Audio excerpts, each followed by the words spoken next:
अस्वीकार। एक 22 साल का लड़का था। वो एक बड़ी कंपनी में प्यून की नौकरी के लिए इंटरव्यू देने गया। उस कंपनी के मालिक ने उस लड़के से कहा कि अगर तुमने ये फर्श अच्छे से साफ कर दिया तो ये नौकरी मैं तुम्हें दे दूंगा। उस लड़के ने फर्श को बहुत अच्छे से साफ किया और फर्श देखकर मालिक खुश हो जाते हैं और उस लड़के से कहते हैं ये नौकरी अब तुम्हारी है और कल से तुम काम पर आ जाना। मालिक ने उस लड़के से ये भी कहा कि तुम्हें एक फोटो आईडी प्रूफ और ईमेल आईडी भी देना होगा। लड़के ने कहा मेरे पास अपनी ईमेल आईडी नहीं है। मालिक ने उस लड़के से कहा कि हमारी कंपनी बहुत बड़ी है और हमें हर काम करने वाले व्यक्ति की ईमेल आईडी चाहिए। अगर आज के ज़माने में तुम्हारे पास ईमेल आईडी नहीं है तो तुम्हारा कोई अस्तित्व नहीं है। हम तुम्हें नौकरी पर नहीं रख सकते हैं। मालिक की ये सब बातें सुनकर वो लड़का बहुत निराश हो जाता है और वहाँ से चला जाता है। इस वक्त उस लड़के के पास केवल 700 रुपये ही थे। उस लड़के ने ये फैसला किया कि अब वो सब्जी बेचकर थोड़े पैसे इकट्ठा कर लेगा। उसने 700 रुपये के आलू खरीदे और सिर्फ 3 घंटे में उसके सभी आलू बिक गए। उसने फिर से 700 रुपये के आलू खरीदे और वो सब फिर से बिक गए। इस तरह उस लड़के ने दिन में 2 बार 700 के आलू खरीदे और बेचे।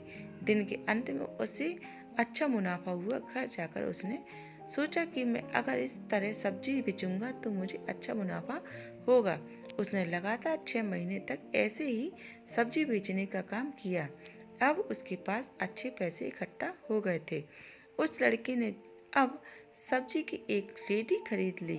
अब तो उस लड़के का काम और भी अच्छा चलने लगा था। उसने अब ट्रक से सब्जी बेचना शुरू कर दिया। दिन ब दिन उसका सब्जी का व्यापार बहुत अच्छा चलने लगा और अब उसने सब्जी होलसेल में बेचना शुरू कर लिया। अब उसका व्यापार भी बड़ा हो गया था, इसलिए वो अकेले ये काम नहीं संभाल पा रहा था। उसने कुछ व्यक्तियों को काम पर रख लिया। कुछ सालों के बाद उसका फूड रिटेलिंग में बहुत बड़ा नाम हो गया था। एक दिन उसने सोचा कि मैं अब अपना बीमा करवा लेता हूँ।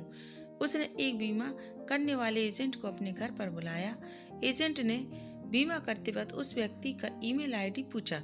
उसने कहा मेरे पास ईमेल आईडी नहीं है। तभी वो एजेंट ने बड़ी हैरानी के साथ उसे पूछा कि क्या आपके पास सच में कोई ईमेल आईडी नहीं है? आपका इतना बड़ा व्यापार है और आपके पास ईमेल आईडी भी नहीं है।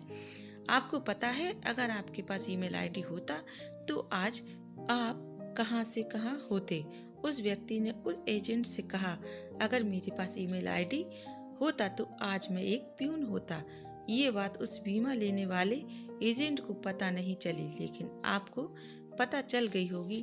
दोस्तों, अगर आपके साथ कुछ अच्छा नहीं हो रहा हो तो उससे निराश मत होना, क्योंकि लाइफ में आगे बढ़ने के बहुत सारे रास्ते होते हैं। हमें हमेशा कोशिश करते रहना चाहिए। क्या पता कामयाबी हमारी अगली कोशिश की प्रतीक्षा कर रही हो। अगर मेरी कहानी अच्छी लगी तो मेरे चैनल को सब्सक्राइब करें। धन्यवाद।